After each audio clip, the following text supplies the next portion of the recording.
ለሀብት ሲባል ስንት መስመር ተጥሷል፣ ስንት ወንጀል ተሰርቷል። እግዚአብሔር ተክዶ ስንት ሰው ጠንቋይ ቤት ተደፍቷል። ስንት ድሃ ተባሯል፣ ስንት ደም ፈሷል፣ ስንት ወንጀል ተፈጽሟል። ስንቱ ስንቱን ክዷል፣ ስንቱ ስንቱን ነጥቋል። ለሀብት ሲባል ለገንዘብ ሞትን የምትፈራው ድሃ እንዳትሆን የምትገዳደለው ለገንዘብ ለሀብት ለቅምጥንነት ጽኑ የሆነ ዝንባሌ ስላለህ ነው። በቃ ሀብትን፣ ድሎትን፣ ምቾትን፣ ቅምጥልነትን ከመናቅ በፊት ልንለማመድ የሚገባን ለጥቂት ጊዜም ቢሆን ምግብን ተወት ማድረግ፣ ከፍ ከምግብ ከፍ ከልብስ። እውነቴን ነው። ይሄ የኖሩት ህይወት ነው። አሁን የሚኖሩ ሰዎችን ያውቃለሁ። 3 ቀኔ ነው ከበላው አልተራብኩም እንደውም ያገሳኛል የሚሉ ልጆች ያውቃል። በጾም የሚደክም በስግደት የሚደክም ክርስቶስን ለማገልገል በመራብ የሚደክም እመኑኝ ኃይለኛ ነው። በስመ አብ ወወልድ ወመንፈስ ቅዱስ አሃዱ አምላክ አሜን። ክቡራን አበው ካህናት፣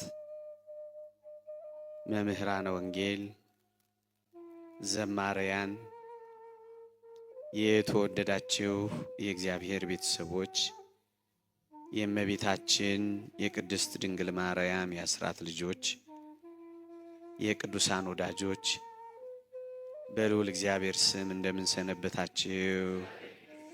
እንደምን አላችሁ? አሜን። በምህረቱ የጎበኘን እንደ በደላችን ያልከፈለን እንደ ኃጢአታችንም ያልተቆጣጠረን ይችን ጊዜ ለምስጋና ለውዳሴ ቃሉን ለመስማት ስሙን ለመጥራት የፈቀደልን የአባቶቻችን አምላክ የእኛም አምላክ ክብርና ምስጋና ለእርሱ ይሁን።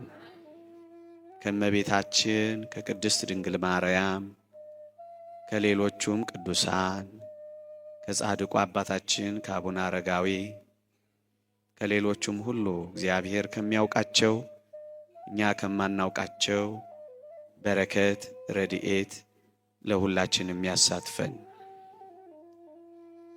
እንደ እግዚአብሔር ቅዱስ ፈቃድ በዚህች ምሽት እንድንመካከርበት የመረጥኩት ሐሳብ ጉዳይ ከዚህ እያሳለፍን ካለነው ጾም የሱባኤ ጊዜ ምንድነው እንድንጠቀም የሚያስፈልገው? የዚህ የመንፈሳዊ ጾም ሁለንተናዊ መንፈሳዊ ጥቅሙ ምንድነው? እንዴት ልንረዳው፣ እንዴት ልናስተናግደው፣ እንዴት ልንቀጥልበት ይገባል የሚለውን በዚህ በሱባኤው ፍጻሜ ቀን ባነሳ ብዬ አሰብኩኝ። የጾም መንፈሳዊነት ልትሉ ትችላላችሁ። ርዕሱን መያዝ የምትፈልጉ አዲስ ነገር የምነግራችሁ አይደለሁ፣ ግን በዚህ ውስጥ ያለውን ጥልቅ የመንፈሳዊ ሕይወት ጥቅም እያጣጣምነው እንድንኖር የበለጠ እንድንቀጥልበት ጥቂት ማስታወሻዎችን ከተማራችሁት እየኖራችሁበት ካለው ማስታወስ ፈልጌ ነው። እግዚአብሔር ይርዳን። ቤተ ክርስቲያን እንዲህ ባሉ የአጽዋማት ጊዜያት ልጆቿ ምን እንዲጠቀሙ ነው የምትፈልገው? ወይም ቅዱሳት መጻሕፍት እንዲህ ያሉ የጾም ወራትን ምን አይነት መንፈሳዊ ዋጋ እንድናገኝ ይመክረናል? ከዚህ ከጾማችን የምናገኘው ረብ የምናገኘው ጥቅም ምንድን ነው?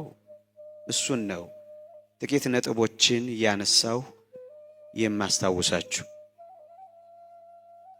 የመጀመሪያው ነጥብ በተለይ ኦርቶዶክሳውያን ዓለምን ከመተው የሚቀድመው ምግብን መተው ነው።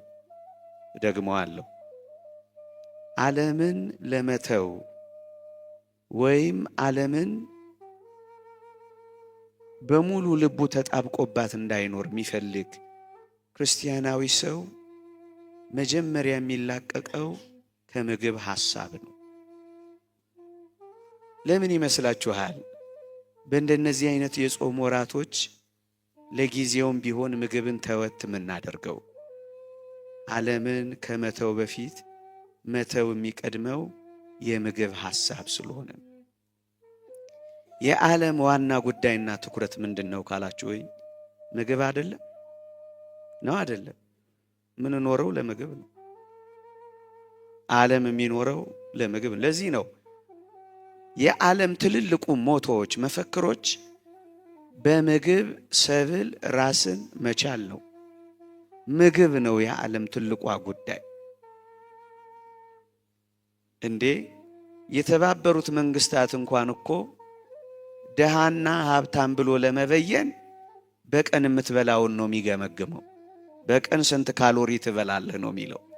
ምግብ ዓለም በጣም እየተጣላች ያለችው ወይ ለምግብ ነው ወይ ለመጠጥ፣ ወይ ብዙ ለሚያመርት መሬት ነው ወይ ብዙ ውሃ ለሚሰጥ አባይ ነው። የዓለም ትልቁ ጉዳይ ምግብ ነው። እዩ ታዲያ በዚህ በክርስትና ሕይወት ውስጥ ምንድነው የሚያስተምረን ካላችሁ፣ ቀስ በቀስ ምግብን ዋና ጉዳይ ማያረጉ፣ ለምግብ ያን ያህል ትኩረት የማይሰጡ፣ እምብዛም ለምግብ የማያዘነብሉ ሰዎች ከምግብ በላይ ይሆናሉ። ከምግብ ሐሳብ ከፍ ይላሉ። ይሄ ምን ይረዳቸዋል? ዓለሙ በሚጋደልበት፣ ዓለሙ ፍላጎቱን ሁሉ በሚያፈስበት ነገር ውስጥ ቀስ ያለች እቺ ክርስቲያናዊ ነፍስ ከዚህ ከምግብ ሐሳብ ትላቀቃለች። የዚህ የመተዋችን ለጊዜውም ቢሆን ከምግብ ሐሳብ የመላቀቃችን ጥቅሙ ነገ ከነገ ወዲያ ከዓለም ቀስ በቀስ እየተላቀቅን እንድንሄድ ነው። የተወደደ መድኃኒታችን ቅዱሳን ሐዋርያቱን ደቀ መዛሙርቱን ተመልከቱ። ስለ ምግብ ብዙ ሲያስቡ አታዩ። ለዚህ ነው ተርቦ ወደ በለስ ሄደ የሚል የምታገኙት። ስንቅ አይዙም፣ ምሳ ሳህንም አይቋጥሩም። ጉባኤው ምግብ ይኑረው አይኑረው አይታወቅም። እኛንን አገልግል በአገልግል የምንሸከመው። እነሱስ አንዳች የሚበላ ነገር አላችሁን ብሎ ይጠይቃል። ጉባኤውን እንዲሁ እንዳይሰናበት በልቶ እንዲሄድ እንጀራ ገዝተን እንምጣ ይሉታል። ቅዱስ ዮሐንስ አፈወርቅ እነዚህን ክፍሎች ሲተረጉም ለምን ይመስላችኋል ጌታም ደቀ መዛሙርቱም ስንቅ የማይይዙት፣ ስለ መብል ብዙም የማይጨነቁት? ምን ብሎ ይመልሳል? ምግብ ያን ያህል ስለሆነ ነው፣ አስፈላጊነቱ ለአንዲት ነፍስ ብዙ ስላልሆነ ነው፣ ትኩረት የሚነፍጉት ለዚህ ነው ይሉናል። አሁን ከነዚህ መተዎች ምን እንለማመዳለን? የተወደዳችሁ ክርስቲያኖች እምብዛም መሆኑን፣ ያን ያክል ትኩረት ሊሰጠው የሚገባው አለመሆኑን ነው። ቀስ በቀስ እየተማርን እያወቅን ሰውነታችንን እያለማመድን እንድንሄድ የምናስፈልገው። በቅዱሳት መጻሕፍት ብዙ ስህተቶች በምግብ ነው የመጡት። በሉ፣ ጠጡ፣ አመነዘሩ ተብሎ ነው የሚጻፈው። ካያችሁ የብዙ ክፋቶች መነሻ መጠን በሌለው መጥገብ የሚመጣ ስለሆነ ከዚህ የምግብ ሐሳብ ከዚህ የምግብ ዓለም ከፍ ብሎ ለመናቅ ለመተው የሚደረግ የመንፈሳዊ ሕይወት ጉዞ ነው አሁን እየተጓዝን ያለ ነው። የተወደዳችሁ ክርስቲያኖች ሀብትን ከመናቅ በፊት፣ መናቅ ስላችሁ አይኑረን እያልኳችሁ አይደለም፣ ግን ተጣብቀንበት ሰውንም እግዚአብሔርንም በድለንበት የሰማዩንም ሐሳብ ረስተንበት ምድርንም ጨቁነንበት እንዳንኖር ሀብትን ከመናቅ በፊት የሚቀድመው ምግብን መናቅ ነው ይላሉ አባቶቻችን። ሀብትን መናቅ የሚለምድ ሰው መተው የሚለምድ ሰው ማካፈል ይለምዳል። የሚያካፍል ሰው ደግሞ ከሌላ አይወስድም፣ ይሰጣል። ስለ መስጠት እንጂ የሚጨንቀው ስለ መቀበል ብዙም ግድ አይለውም። ምክንያቱም የራሱን የሚሰጥ ሰው የሌላውን መመኘት ያቆማል። አሁን የተለማመድነው እሱን ነው ወገኖቼ። ሌላ ነጥብ ላንሳላችሁ። ሰማዕታትን ተመልከቷቸው። ምናኔ የገቡ በረሃኞችን እዩዋቸው። ሰማዕታት ከመሆናቸው መስተጋድላን ከመሆናቸው በፊት ምግብ ነው የሚተዉት፣ ስልጣን ነው የሚተዉት። ያማረ ቤታቸውን ነው ትተው የሚወጡት። የለመለመ እንጀራቸውን ነው ተወት የሚያደርጉት። ቅዱስ ጊዮርጊስን ይዩት። ሰማዕት ከመሆኑ በፊት በመንኮራኩር ከመፈጨቱ በፊት እኮ ናንሹም ሲሉት ንቆታል። ወገኖቼ ዝም ብሎ ሰማዕት መሆን እኮ አይቻልም። መጀመሪያ ሆድን በማስራብ ሰማዕት ለመሆን የሰው ልጅ መዘጋጀት እኮ አለበት። ረሃቡን መታገስ የቻለ ሰው ደሙ ሲፈስ ይታገሳል፣ በመንኮራኩር ሲፈጭ ይታገሳል። ሀብቱን የሚያጣ ሰው አካሉን ወደ ማጣት ሲመጣ ቁብ አይሰጠውም። አያችሁ፣ ሰማዕትነት ቀስ በቀስ እያደገች የምትሄደው ምግብን ከመተው፣ መጠጥን ከመተው፣ ድሎትን ከመተው፣ ቅምጥልነትን ከመተው፣ ይሄን የዓለም ሐሳብ በላይ ከመሆን የሚመጣ ነው ክርስቲያኖች። ለዚህ ነው ሰማዕታት ዝም ብለው ሰማዕት የሆኑ እንዳይመስሏቸው። መጀመሪያ የሚለማመዱት እነዚህን ነገሮች እየናቁ ሲመጡ ነው፣ እየተዉ ሲመጡ ነው። አያችሁ ርቡና ጥቅሙ። አቡነ ሰላማን በረከታቸው ይደርብንና አንድ ቀን ጠየቅናቸው።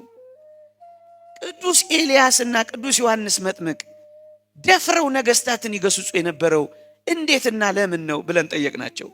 ምን ብለው እንደመለሱልን ታውቃላችሁ? አይበሉም ነበር አሉ። የማይበላ ሰው ደፋር ነው የሚሆነው። የማይበላ ሰው ጨካኝ። ለምንድን ነው እኛ ፈሪዎች የሆን ነው? ሁኑ የተባልነውን ሁሉ ምን ሆነው ምን ስለሆንን ይመስላችኋል? በላተኞች፣ መኖር ስለምንፈልግ ነው እኮ። ሰማዕታት እኮ ይሄን ዓለም ስለናቁ በነገስታት ፊት ደፍረው መገሰጽ የሚችሉት ጥባት ድፍረት የሚያገኙት ይሄን ዓለም ትተውታል። እኛስ ከዓለም ጋር ስለተጣበቅን መተው ስላቃተን ታዲያ ለምንድን ነው አሁን መብላት የምንተወው? ቀስ በቀስ ሰማዕት እንድንሆን። አንድ በአቶስ ተራራ የሚኖር አንድ ቄስ እንዲህ ብሎ ትንቢት ተናግሯል ይባላል። ኦርቶዶክሳውያን ወይ ምግብ መብላት ትተው ለሰማዕትነት ካልተዘጋጁ፣ ወይ ምግባቸውን ራሳቸው ማዘጋጀት ካልቻሉ ይህ ዓለም ያጠፋቸዋል የሚል አስደናቂ ትንቢት ተናግሯል ይባላል። በጣም የታመነ ቄስ ነው። ወይ ምግብ በመተው ለሰማዕትነት መዘጋጀት አለብን፣ ወይ ድሎትን፣ ቅምጥልነትን፣ ሀብትን በመናቅ የሰማያዊ ጉዞ መዘጋጀት አለብን፣ ወይ ደግሞ በምግብ ሰብል ራሳችንን መቻል አለብን። አለበለዚያ ዓለም ያጠፋል ነው የሚሉት። የሚቀለው ግን ራሳችንን በመራብ ይሄ ልምምድ እኮ የሰማዕትነት ጥቂቱ ልምምድ ነው። መተው፣ እያየኸው መተው፣ እየቻልክ መተው፣ መጥገብ እየቻልክ በልኩ መብላት። ከዚህ እኮ ነው የሚጀምረው። ዝም ብሎ የሚወርድ ይመስልሃል እንዴ? እንደሆነ ነገር አይደለም። አሁንም እንለማ ቤተ ክርስቲያን ማለት ይኸውላችሁ በሚቀጥለው ዓለምና በሚመጣው ህይወት እኮ አንበላም አንጠጣ። የዛ ተጓዦች እኮ ስለሆነ ነው እኮ አሁን ለጥቂት ጊዜም ቢሆን ማንበላው ማንጠጣው ምግብ ትኩረታችንም አይሆንም። ለምን ይመስላችኋል? በአዲስ ኪዳን ምናኔና ምንኩስና የተስፋፋው ለምን ይመስላችኋል? የማናገባበት የማንወልድበት ዓለም እየመጣ ለተመጻት እየቀረበ ስለሆነ ነው ይላል አንድ ሊቅ። ማናገባው ማንጋባው ለዚህ ነው ምናኔና ምንኩስና የበዛው ይላል። አሁን ወደ ማንበላባት ዓለም እየሄድን ስለሆነ በመጠኑ እያደረግን ምን ነው። ይሄ እንዲህ ላሉ የአጽዋማት ወራት ብቻ አይደለም። አሁን ከጾም ፍቺውን በኋላ መንፈሳዊ ሰው በልኩ ነው የሚኖር። 2 ቀን ማክፈል ቢያቀትህ እስከ ሰርክ ጾም። እስከ ሰርክ መጾም ካቃተህ ግን ቢያንስ መጥነ ተጠቀም፣ እንዳትጠግብ ተጠንቀቅ የሚል ምክር ነው የመከሩን። በልኩ መኖርን፣ በመጠን መኖርን፣ ነገ መራብ፣ ነገ መጠማት፣ ነገ ማጣት ቢመጣ ታጋሽ መሆንን፣ ነገ በመራብ ምክንያት ማህተብን በጥሰው ሃይማኖትን ለውጠው ቢልህ እምቢ ለማለት አቅም ታገኛለህ። ለዚህ ነው ለሰማዕትነት ለከበረችው ሀብትን መናቅ ከምግብ ሐሳብ በላይ መሆኑ መንገዷ ስለሆነ ነው ይሄን የምታለማምደን። የተወደዳችሁ ክርስቲያኖች፣ እንደውም አንድ ሊቅ ምን ይላል? በጣም ጥሩ ጠቃሚ ነገር ላንብብላችሁ። አንድ ሊቅ የተናገረውን ምን ይላል? ለገንዘብና ለከንቱ ውዳሴ የሚያዘነብል ጽኑ የሆነ ፍላጎት ከሌለን ይላል። ልብ በሉ። ለገንዘብና ለከንቱ ውዳሴ የሚያዘነብል ጽኑ የሆነ ፍላጎት ከሌለን ሞትንም ሆነ ድህነትን አንፈራም። ሞትን የምትፈራው ድሃ እንዳትሆን የምትገዳደለው ለገንዘብ፣ ለሀብት፣ ለቅምጥንለት ጽኑ የሆነ ዝንባሌ ስላለህ ነው። በቃ ለሀብት ሲባል ስንት መስመር ተጥሷል፣ ስንት ወንጀል ተሰርቷል። እግዚአብሔር ተክዶ ስንት ሰው ጠንቋይ ቤት ተደፍቷል። ስንት ድሃ ተባሯል፣ ስንት ደም ፈሷል፣ ስንት ወንጀል ተፈጽሟል። ስንቱ ስንቱን ክዷል፣ ስንቱ ስንቱን ነጥቋል።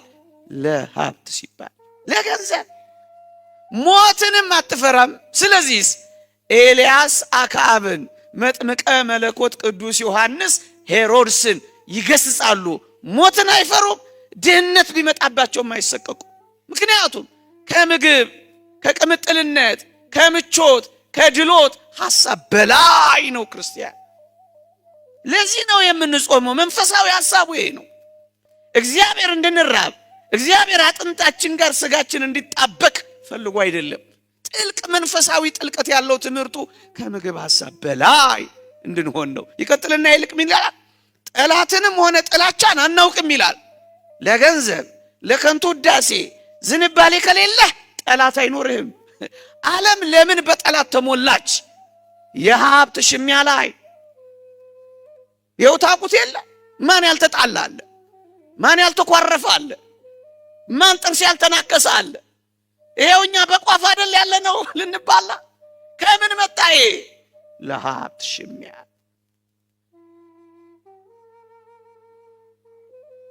በቃ ጠላትም አይኖርህ፣ ጥላቻ የማታውቀው ከራስህም ሐዘኖች ከሌሎችም ህመሞች ነፃ የምትወጣው ግን ከሀብት፣ ከመብል፣ ከመጠጥ፣ ከገንዘብ ፍቅር በላይ ስትሆን ነው። ከዚያ በላይ ስትሆን አትታመም። ደሃ ሆን ከሀብታም አትታመም። አንድ ክፍል ኖረህ 10 ምናምን ክፍል ኖረህ ለአንተ ትርጉም የለው። ከፍ ከምግብ ከፍ ከልብስ።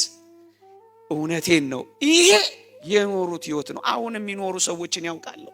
3 ቀኔ ነው ከበላሁ አልተራብኩም፣ እንደውም ያገሳኛል የሚሉ ልጆች ያውቃለሁ። ይኸውላችሁ እናንተ በምግብ ለእግዚአብሔር ስትታመኑለት፣ እግዚአብሔር ደግሞ ባለማስራ፣ እግዚአብሔር ባለማስ አትበላም ግን አትራብም፣ አትጠጣም ግን አትጠማም፣ እንዴ አትበላም ግን አትከሳም።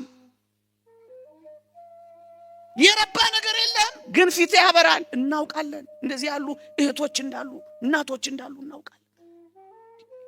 ሜካፕ ከሚቀቡት በላይ፣ ስቲም ከሚገቡት በላይ የሚያበሩ ሰዎች ከየት የሚመጡ ይመስሏችኋል? ከዚህ ሐሳብ በላይ የሆኑ ሲመጡ። ይሄንን ነው የምንለማመደው በመንፈሳዊ ህይወታችን ውስጥ። ዝም ብሎ እንደው የሆነ ጊዜ ላይ አሳልፈን ከዛ ደግሞ የምንበላ አይደለም በፍጹም። ደግሞ ክርስቲያኖች የምር እንነጋገር ከተባለ ከምግብ ሐሳብ በላይ ያልሆነ ሰው የማይሸጠው ነገር የለም። አምላኩን እንኳን ሳይቀር ሸጧል። አምላክ የተሸጠ ከዛ በኋላ ያለ ነገርማ የማይቸበቸብ ነገር የለም። ይኸው ቅድስና ተሸጧል። ለምን? ምግብ ነዋ፣ ገንዘብ ነዋ፣ ድሎት ነዋ፣ ምቾት ምቾት ነው። ከዚህ በላይ ለመሆን ነው እኔና እናንተ ቀስ በቀስ በመንፈሳዊ ጾም ረብና ጥቅም የምናገኝ። ቢበላ ባይበላ በቃ ሁለት ጉርሻ ጎርሰው በቃቸው፣ ጥቂት ነገር ቀምሰው አበቃ። ቆሎም ፍሪዳም ለነሱ ያው እስከ ኖሩ ድረስ በቂያቸው። እንደውም ከፍ እያሉ ሲሄዱ ከዚህ እየሸሹ ይሄዳሉ። በጣም አጭር ነው። ልዑል ራስ ካሳ ፍኖተ አእምሮ በሚለው መጽሐፋቸው አንድ ጥሩ ነገር ጠቆም አድርገው አልፈዋል። የዚህ ዓለም መብል፣ የዚህ ዓለም የመብል ጣዕም፣ የአይን አምሮቱ፣ የምላስ ጣዕሙ በጣም በጣም አጭር ነው ይላሉ ሲያስረዱ። በጣም ያማረ ምግብ ፊት ከተቀመጠ ይላሉ የአይን የሚያምርህ በጣም ለአጭር ደቂቃ ነው። ከየት እስከ የት በእጅ ጠቅልል ጉሮሮ እስክትከተው ድረስ በጣም አጭር። እንዲህ አይነት አጭር ነገር ምድር ላይ ታጭቷል። ለዚህ አጭር ነገር ነው መከራ የምትበላው፣ ነፍስን የምታስጨንቀው። አጭር የአይን አምሮቱ አጭር፣ ለምላስ መጣፈጡስ ሱማ ያጭር አጭር። ከምን እስከ ምን? ከምላስ እስከ ጉሮሮ ነው። ከዛ በኋላ በቃ ሌላ ነገር። ክርስቲያን ከዚህ ሐሳብ በላይ ነው። ከምን? ከአይን አምሮት፣ ከልብ ምኞት፣ ከመጣፈጥ ይወጣሉ። እንደው ለእናንተ አልነገራችሁም እንጂ ወደ መረረው ነገር ሁሉ ይገባሉ።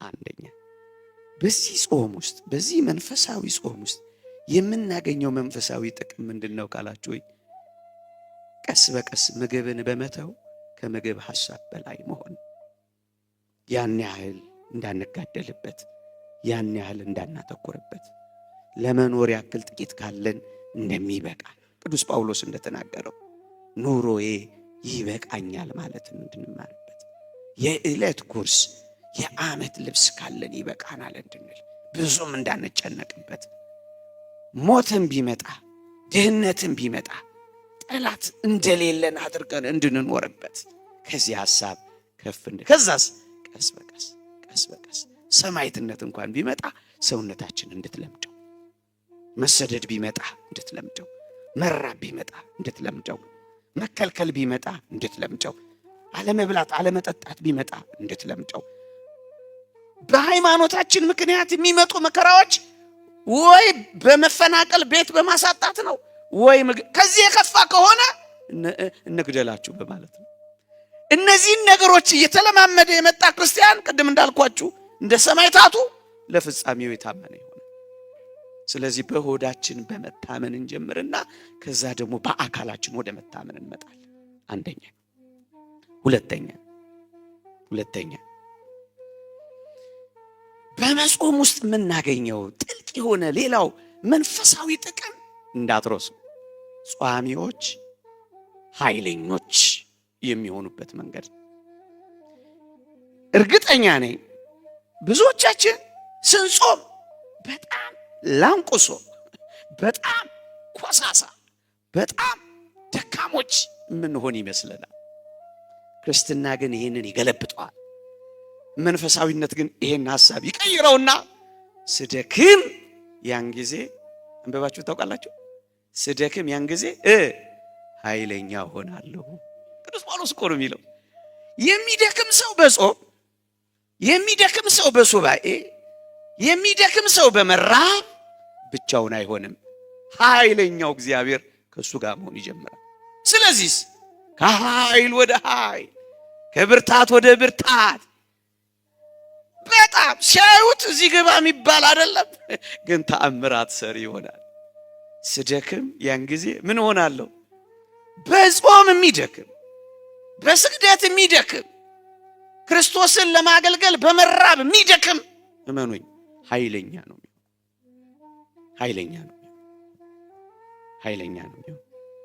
ይሄን በጥቂት ማሳያዎች ማቅረብ ይቻላል። ለምሳሌ ከዳን እስከ ቤርሳቤ ምድሪቷን ሁሉ የገዛው ንጉሥ ዳዊት ጿሚ ነበር። እውነት ሐሰት? ጿሚ ነበር። ነፍሴን ያውም ደግሞ ዝም ብሎ ጿሚ፣ ተራ ጿሚ እንዳይመስል፣ ጠዋት የገነባውን በጾም ማታ የሚያፈርስ እንዳይመስል፣ ነፍሴን በጾም አስመረርኳት እስኪል ድረስ ያስመረር። እንደኔና እንደናንተ አይነት አይደለም። ሰውነቴ ቂቤን በማጣት ከሳ ባይ ነበር። ግንስ ከዳን እስከ ቤርሳቤ የሚገዛ እሱ ነበር። ግንስ ብርቱን ጎልያድን የደረመሰ ይሄ ብላቴና ነበር። ከእግዚአብሔር ሥራ ጋር ከእግዚአብሔር ጋር የሚደክሙ ሰዎች የሚቋቋማቸው የለም። ይህንን ያየ ነው። ነቢዩ ዳንኤልን ተመልከቱ። ከለዳውያንን እጃቸውን አፋቸው ላይ ያስጫናቸው ታላቁ ጥበበኛ ጿሚ ነው የነበረው። ጿሚ ነው የነበረው። የዛች የምርኮ ምድር ሁለተኛ ሰው ለመሆን የበቃው ምግብ አሳላፊ ሆኖ እንዲያና እንዲያለ ቢፌ ያማረጠ እንዳይመስል። እነሱ ፊስት ሲያረጉ በዓል ሲያከብሩ እሱ ፋስት እያደረገ ነው፣ እየጾመ ነው።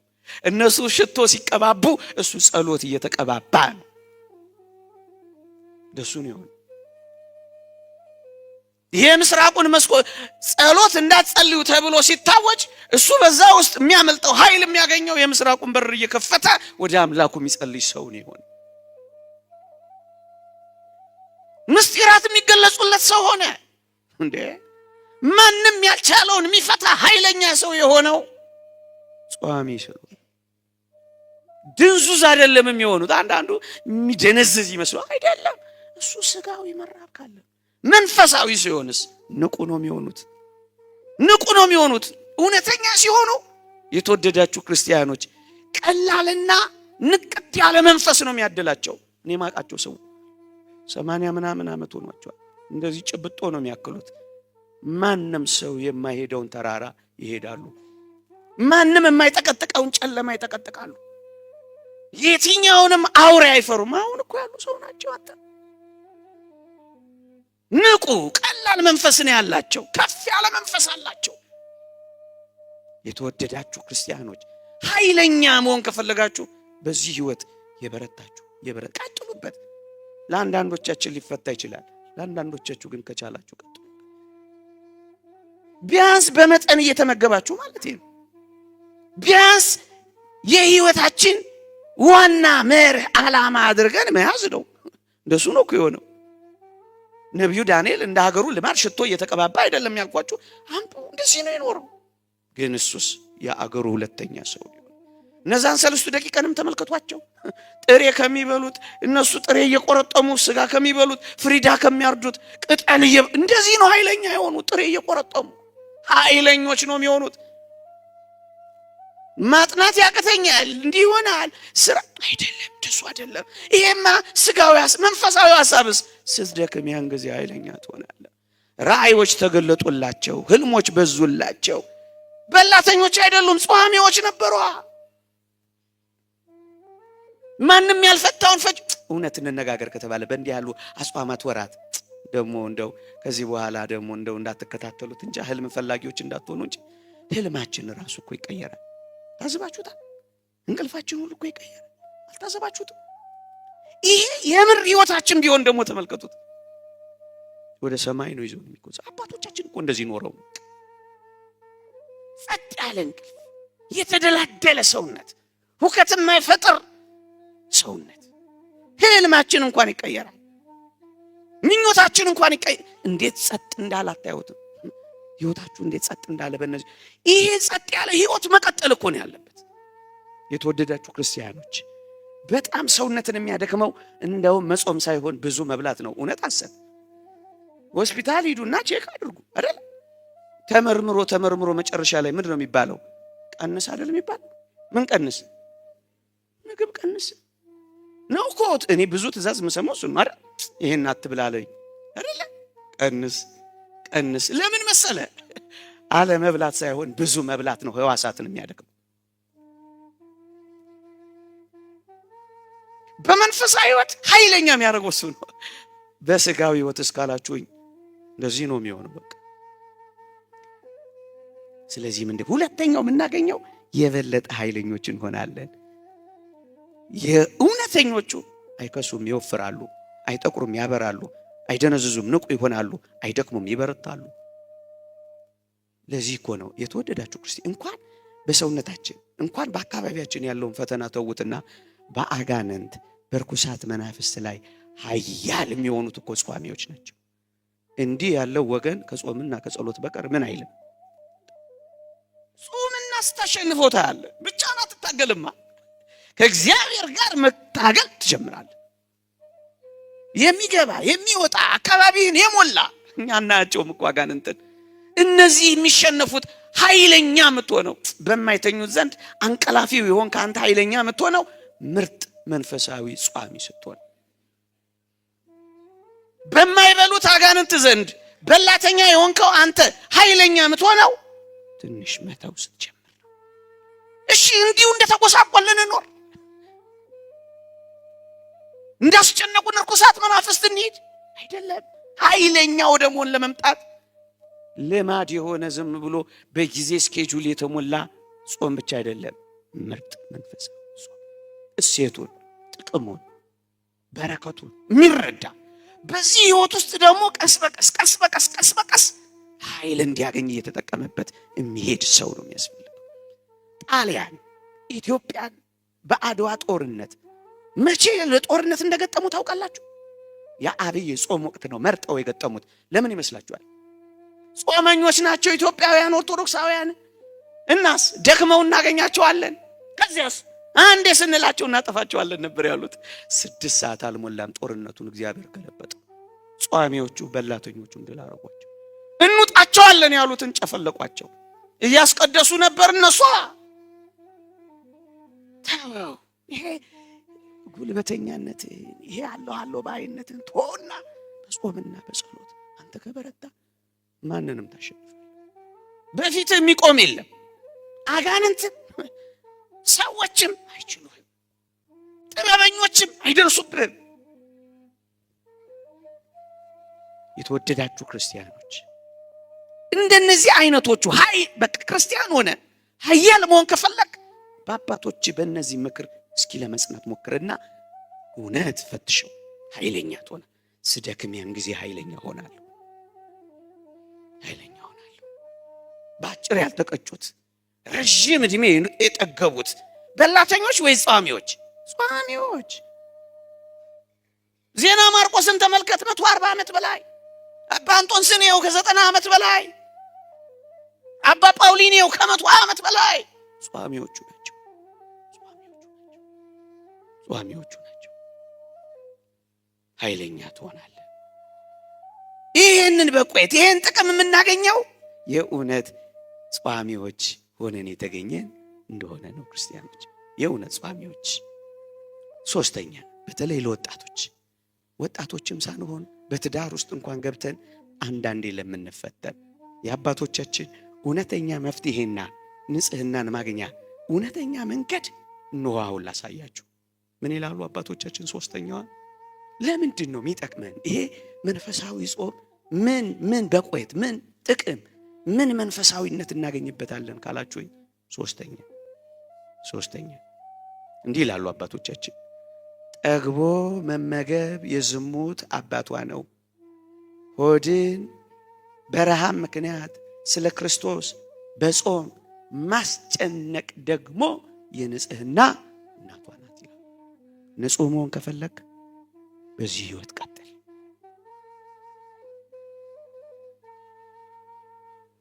በሰውነት ውስጥ ያሉ ተፈጥሯዊ መነሳሳቶች እየመጡ ህልምህን እንዳያበላሹብህ በጣም ስትጠግቡና ሳትጠግቡ ራሳችሁ ፈትሹት። እንደው ግልጽ ለመነጋገር ወንዶች በህልም ሌሊት መቼ ነው የጠገብለት በልበል የሚለው ተፈጥሯዊ መነሳሳቱ የሚመጣው? በእነዚህ ጊዜ አይደል?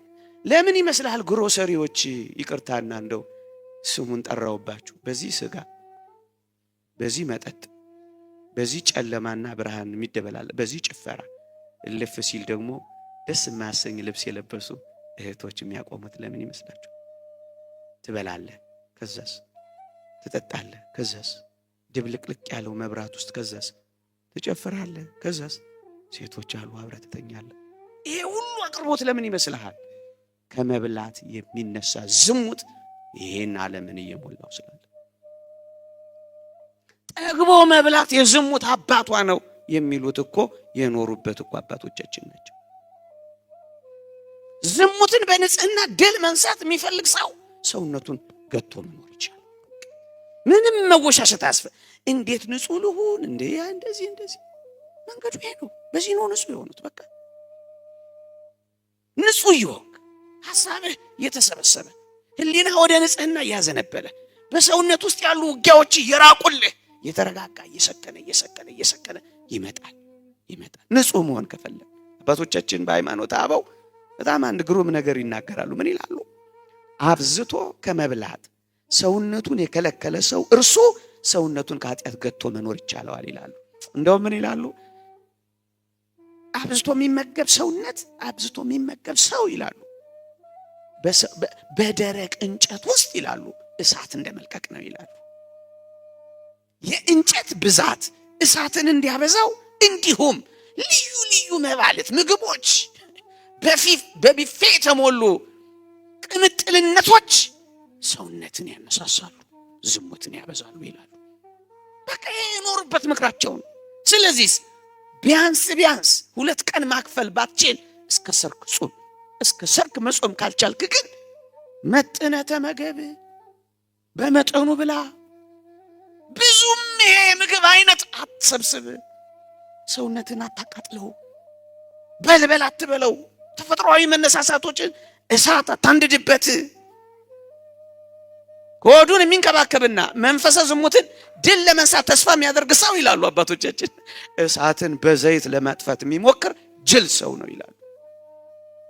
እና ምን ልትሆን ነው ታዲያ? በላ ጠጣ እና ታዲያ እና ፍጻሜው ምን እንዲሆን ፈልገ ነው የኔ ያረከው?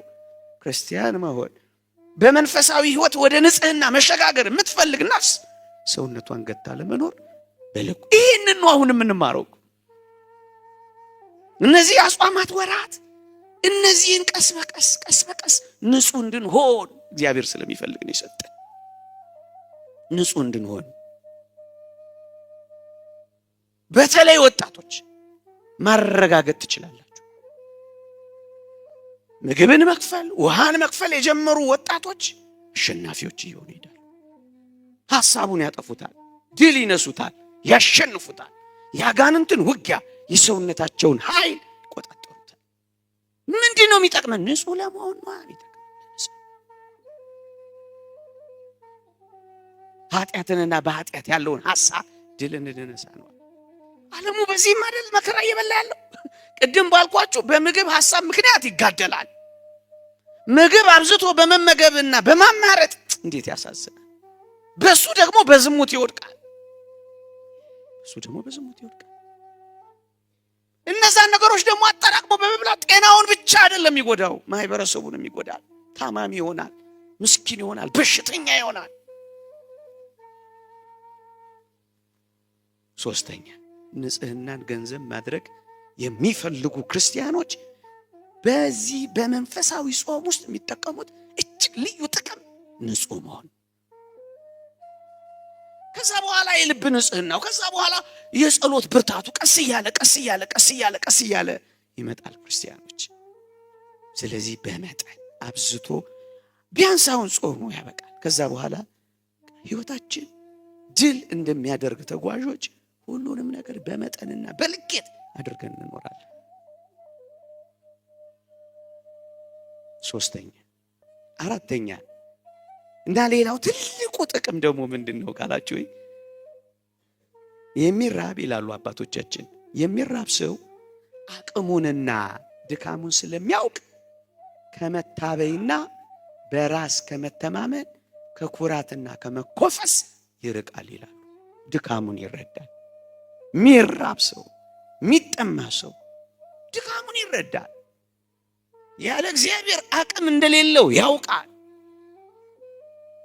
ስለዚህ ከመታበይ ከትምክህት ከኩራት ከማናለብኝነት እንዴት ያዩኛል ከማለት ሁሉንም ጭብጥ እርግጥ አድርጌ የምገዛ ሰው ነኝ ከሚል ግብዝ ሐሳብ ይድናል። ይሄ በጣም ጥልቅ ሐሳብ ነው ወገኖቼ። አንድ ነገር እንነጋገር። እውነተኛ ጾም እውነተኛ ረሃብ ይዛ ልትመጣ ይገባል። ለዚህ ነው ጌታ በወንጌል ከጾመን በኋላ ተራበ ተብሎ የተነገረው። እያስቀደስንም እየጾምንም ረሃብ ካልመጣ አትብሉ ነው እኮ የሚሉን አባቶች። ረሃብ እንዲሰማን ለምንድን ነው? እሱ አቅመ ቢስነታችንን እንድናውቅ፣ ድካማችንን እንድንረዳ። በዚህ ምክንያት ምን እንገነዘባለን? ከኩራት ከመታበይ እንርቃለን። በጣም ትሑታን እንሆናለና፣ በአጠቃላይ ድምፃችን የማይሰማ እንሆናለና። አቅሙን የሚያውቅ ሰው ወደ አምላኩ መገስገስ ይጀምራል። ኃይሌ፣ ጉልበቴ፣ ትምክህቴ፣ ጋሻዬ ማለት ይጀምራል እግዚአብሔር።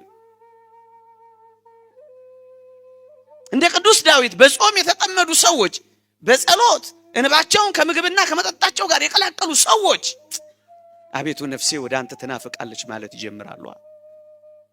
ምድረ በዳውን ቅድስተ ቅዱሳን አድርገው መዘመር ይጀምራሉ።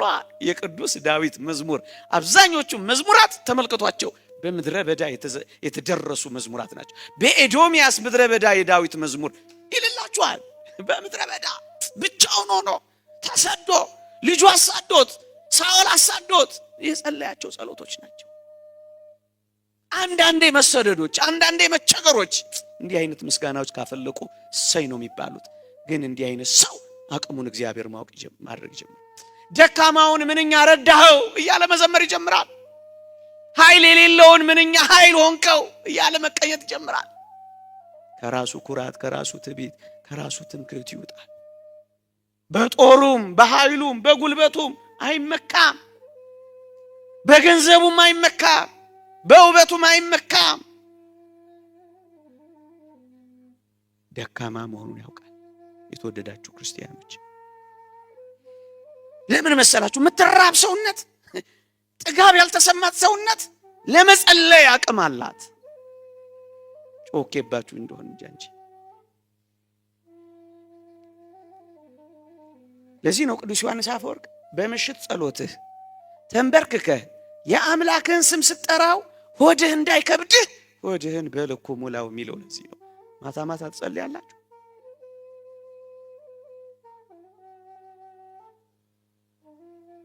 ምን አጠያየቀኝ?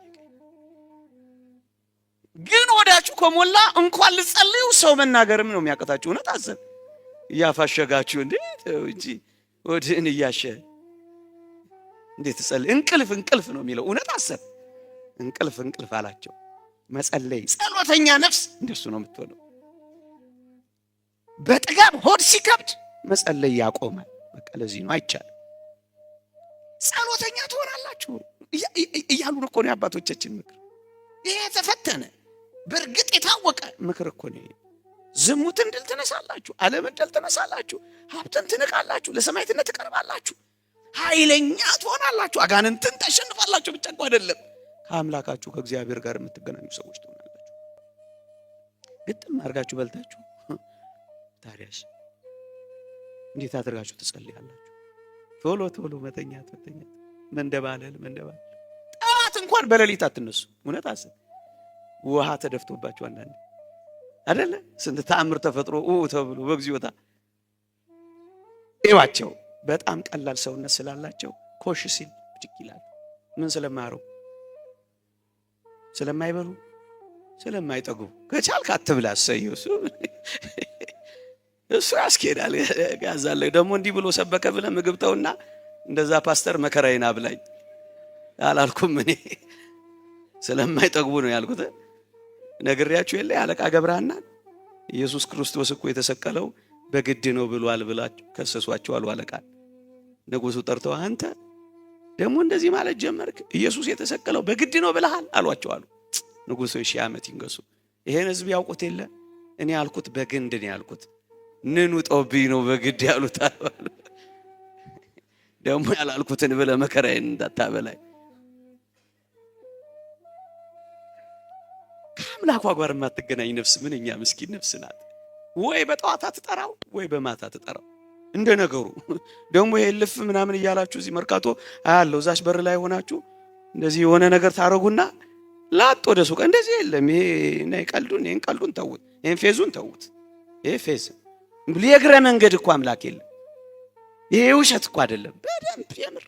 ይሄ ደግሞ የሚሆነው ሳትጠጉስ በልክ በመጣ ከዛስ ትጸልያለህ፣ እንባስ ይመጣል።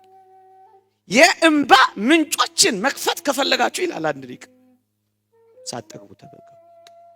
ጥጋብ እንባን ያደርቃል፣ ረሃብ ደግሞ እንባን ያመጣል ይላል። እግዚአብሔርን ያን ያራራል። ጥቅሟ ዘርፈ ብዙ ነው ወገኖቼ፣ ዘርፈ ብዙ ነው፣ ዘርፈ ብዙ ነው። ስለዚህ እንደውም አባቶቻችን ምን ይላሉ? በረሃብ የምትፈጸም ትንሽ ጸሎት በጥጋብ ወቅት ከሚደርሰው ብዙ ድጋም ይሻላል ይላሉ። ትንሽዬ ጸሎት በምን ጠግበ እያልክ ይቅርታ እንጂ ሺህ ጊዜ ከምትደግም ማለት ነው። ትንሽ ጸሎት አለ አይደል? አባቶቻችን የሚጸልዩትን ጸሎት አልነገሯቸውም? አልተማራቸውም? ጌታዬ ኢየሱስ ክርስቶስ ሆይ እኔን ኃጢአተኛውን ማረኝ። ይሄ የመናንያን የባህታውያን ጸሎት፣ እችን ጸሎት ሲጸልዩ ነው የሚሉት። በዚህ ጸሎት ነው የሚበቁት እኮ።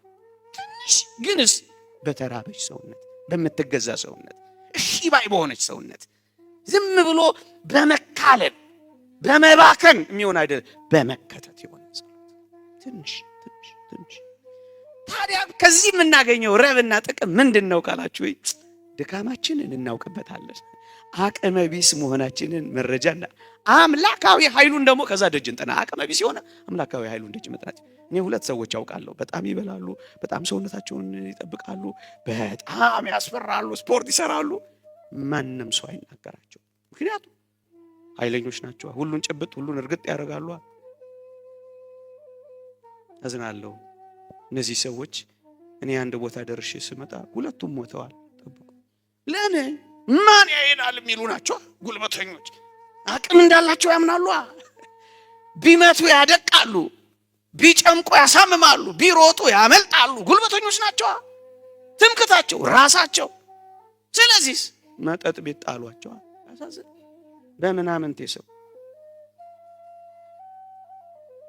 በጣም ጠግብ፣ በጣም በሀብት ላይ በንብረት ላይ እንደዚህ የተደገፍክ ከሆንክ በጣም ቁጡ፣ አኩራፊ፣ ነዝናዛ ነው የምትሆን። ፓትርያርክ ሽኖዳ በአንድ የጾም መጽሐፋቸው ላይ የጻፉት እስኪ የዱር አራዊትን ተመልከቷቸው ይላሉ። የዱር አራዊትን ጨርሻለሁ።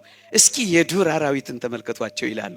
እነዚህ የዱር አራዊት በጣም ጠግበው የሚበሉ ስጋ በሎች ናቸው ይላሉ። ስጋ በሎች ናቸው፣ ግንስ በጣም ቁጦች ናቸው። በጣም ስትጠግብ ቁጣ ነው የሚለው። የሆነች ነገር በቃ ሆድ ያስብሳል፣ ኩርፍ ትላል። ማን አይቶኝ እቺ ጆሮ አየችኝ እያልክ ቤቱን ስትንጠው ታመሻል። ጨካኝ ትሆናለህ። ምክንያቱም መራብን ስለማታውቅ ምርሃብ ምንድን ነው ባይ ትሆናል። እነዛ ቤት ውስጥ ያሉት ግን ምናምን የሚበሉት እንደዚህ ቅጠላ ቅጠል የሚበሉት ይላሉ ሽኖዳ፣ አንገታቸውን ዘለስ ያደረጉ ናቸው። ቀና ብለው እንኳን ማያዩ።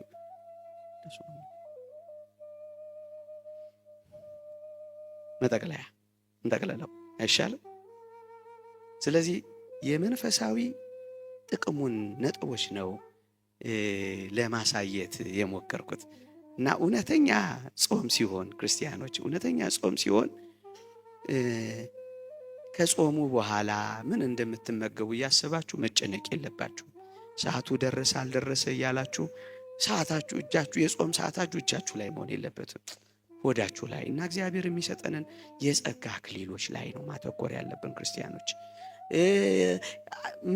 ስንጾም አሁን በእነዚህ ወራት አባቶቻችን የሚመክሩን የጾም እንኳን ምግቦች ቢሆኑ ይላሉ፣ የጾም እንኳን ምግቦች ቢሆኑ እና በጣም የምትወዷቸው ከሆነ እነሱንም ጭምር ተዋቸው ይላሉ። ሽሮ በጣም ትወዳላችሁ፣ እሱንም ቢሆን ምን በሉት እና የምትናፍቀው ምግብ እየበላ ታዲያ ጾምኩ ስትል አታፍርም እንዴ? ስጋ ብቻ እኮ አይደለም። ያንንም እንደው አንድ ሰው ትዝ አሉኝ በእውነት ትልቅ ሰው እኮ ናቸው ቤተክርስቲያናችን እና ቤታቸው ሄጄ እንዴ ለምንድን ነው ሽሮ እንኳን ምናምን የማይበሉት አልኳቸው። እንዴ በጣም ነው የምወደው ሽሮ እና እሱን እየበላው ጾምኩ ብል ጌታዬ ማፌሻ አይሆንብኝም እንዴ አሉ። ደስታዬን እየፈጸምኩ እሱንም ጭምር ቢሆን ተው።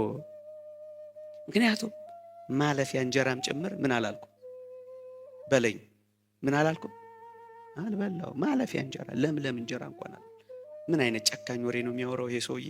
ባለቀ ሰዓት እንኳን ሆነ አላችሁ እንዴ ብትሉስ እኔ እንደሆነ አንዴ ተናግሬ በቃ እኔ በቃ ገላገላ ነፃ እወጣለሁ። ጾም ማለት እንደሱ ነው አይደል? አቤት አቤት አሁን ማታ ማታ ምሳ ሰዓት ትሪያችን እኮ ቢጫ፣ አረንጓዴ፣ ቀይ፣ ሐምራዊ ምርጥ ሳሌ ሳሎ እንትን አይመስልም፣ ሸራ አይመስልም። አቤት ስዋሚዎች ታድለን። እንዲሁ ቀልደኞች እኮ ነን። ግድ የለም እቺም ብትሆን አዳራሽ ሰላም እንደወጣ እና አባቶች ሲመክሩ አትጣደፉ ይላሉ። ጾምም ሰዓት ካለፈ በኋላ እንዳትጣደፉ ይላሉ። እንዳትጣደፉ ይሉና ከምግብ በላይ መሆንን ለማሳየት ይላሉ ምግቡን አስቀምጥና ቆይ መጀመሪያ በደንብ ልጸልይ ብለህ ጸልይ። እቺ የምግብ ጸሎት ብዙ ጊዜ እኮ አትሰማም አይደል? አሜን ሲባል ነው እንጂ ትዝም ትላል። በደንብ ጸልይ፣ ተረጋጋና ጸልይ። ከዛ እስከ ጸለይ በኋላ እንደውም አንድ የእግዚአብሔር ቃል ጥቅስ አነባለሁ ብለህ ንገረው እና እንደ ጥቅስ አንብብ። ከዛ በላው ይሄ ሲል ይሄ ሰውነት ቆይ እንደውም እቺን ጥቅስ አሰላስላለሁ በል። አትጣደም፣ ሞክሩት። ምን ትስቃል አርገ እንዲሁም እንዲያውነን እንኳን ይሄን ጨምረህብን ይመስላል ፈገግታው። ከመግብ ሐሳብ በላይ ስለመሆን ነው። እሺ የመጨረሻው መልእክቴ የዚህ ሁሉ ጾም የዚህ ሁሉ ሱባኤ ግን አንድ ነገር መሆን አለበት። ምን ይመስላችኋል? ቅዱስ ዮሐንስ አፈወርቅ እንደ አስደናቂ ምክር አለችው። የመንፈሳዊ ሱባኤና የመንፈሳዊ ሕይወት ለውጥ ማን ነው? የመንፈሳዊ ሕይወት የዚህ የጾም መጨረሻ ይላል የመንፈሳዊ ሕይወት ለውጥ ነው ይላል። ለውጥ የማያመጣ ከሆነ ምን አላልክም? ለውጥ አሁን ከዚህ ስንወጣ ዛሬ ሱባኤው ተፈጽሞ የለም። ከኔና ከእናንተ የሚጠበቀው ምንድን ነው? በሉልኝ ሁላችሁ። ለውጥ የምግብ ለውጥ አይደለም። የምን ለውጥ? የመንፈሳዊ ሕይወት ለውጥ። ተናጋሪዎች ጭምቶች፣ አኩራፊዎች ታራቂዎች፣ ቁጦዎች ንፉጎች ለጋሶች፣ ዘማውያን ንጹሐን። እውነት የመንፈሳዊ ሕይወት ሱባኤና የመንፈሳዊ ሕይወት ጾም በቆይቱ ጥቅሙ መገለጫው የሕይወት ለውጥ ማምጣት ነው። ያስማማናል? ግዴታ ነው። ክርስቲያኖች አይደል? አሁን ለውጥ ማምጣት አለብን። ለውጥ ማምጣት። ሐሜት የለም። ውሸት አለ? ምን ነው ሳሳ ድምጻችሁ? የለም አይደል? ሁሌም አይደረግም እኮ አይደለም? የለም። ይሄ አቁሞ መቀጠል የለም። አንዳንድ ጊዜ ቆይ ለቼክ ይፈታና ዋጋሽን ነው ማሳየሽ አይነት ነገር አለ። አቁመን የምንቀጥለው ኃጢአት አለ። አሁን በ16 ይቀጥላል። ለውጥ ያለባበስ ለውጥ። አሁን ቅድም ሳይ ነበር ወጣቶቹ ማተባቸውን አስረው አቤት ቀሚሳቸው እንዴት እንደሚያምር በሱ ቢቀጥል ለውጥ ነው አይደለም? አጋንንትን ከሚስቡ ልብሶች ወጣ ብሎ ጨዋ ልብሶች ምን ለውጥ። አሁን እንደዚህ ሁሉ ጾመን ንስሐ ሳንገባ ስንጨርስ አያሳዝን? ያሳዝናል? አያሳዝንም? ለውጥ ንስሐ ገብቶ መደምደም የቻለ የበረታ ስጋውና ደሙን ተቀብሎ ሙሽራ የሆነው ማብቃት ምን ለውጥ። ጨዋ ነጋዴ፣ የማይሰርቅ ነጋዴ፣ የማያጭበረብር ነጋዴ፣ የሰው የማይወስድ ነጋዴ፣ ሚስቱን የማይበድል ባል፣ ባሏን የማታመናጭቅ ሚስት፣ በእጮኞቻቸው ላይ ክፉ የማይሰሩ ለውጥ። ንግግራችን በጨው የተቀመመ ለውጥ። ጸሎት በደንብ የሚጸልዩ ለውጥ። ይሄ ከጾሙ ከሱባኤው የምናገኘው ጥቅም መሆን አለበት። ይሄ ግዴታ፣ ክርስቲያን ከሆን ግዴታ። ይቆየን። አሜን።